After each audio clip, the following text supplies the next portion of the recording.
Hi! Alam mo ba na may papakita ko sa inyo? May mini department store ako dito. Mini department store kasi, yun ang tawag ng Diyosawa ko sa aking room. Kasi kung ano-ano daw meron sa loob. Tara, papasilip ko na. Sakto naman, naglinis ako at sinipag ako at gusto ko talaga organize yung room ko. So, dumako tayo sa unang station. Ito ang pure gold. Diyan ko nilalagay ang aking mga Bath and Body Works at lotion para madali ko lang silang makita. At baka naman, Miss Vicky Bello. At dito naman sa station na to, ang aking mga bag. Meron tayong toy station. Well, dito mga shoes na to pala, ayan, nilagay ko dyan. Yan yung madalas ko lately suotin. Pero ibabalik ko na yan doon sa drawer sa kabila. Kasi ilalagay ko naman yung mga madalas kong ngayong suotin, lalo na yung mga Crocs. Napakadami kong shoes, kaya hindi magkakasya dito lahat. So, dyan ko din nilagay ang aking relo, para naman bumagay sa brown. Kaya, hindi ko talaga lahat mailalagay. Pati yung ibang bag ko nandun na sa kabilang room. Ayan. At dumako tayo dito sa pangalawa naman.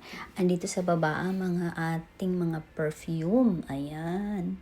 At syempre, may mga bags na rin. Ayan, bags yan. Puro bag. At ang ating silver button from YouTube. Thank you po. Ayan. At ito naman ang aking lagayan ng aking loose na mga relo. Mga leather lang ganun. At ito naman yung aking mga jewelry. Ito namang salamin, nilagay ko lang dyan kasi kagagamit ko lang lately. At ang mga salamin pala na iba ay naitabi ko para hindi sila nakakalat. Madami na rin ako masyadong salamin. At dito naman, station ko ang aking nag-iisang Barbie.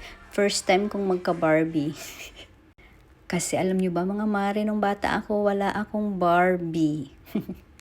At ito naman ang aking entertainment section.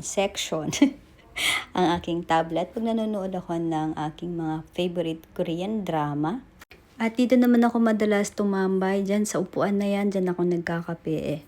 At ang napakaganda nga ng aking view. At dito naman meron tayong humidifier kasi syempre para hindi mo magmo-moist. At dito ako madalas nag-content at nagme-makeup na rin para gumanda naman tayo mga friendship.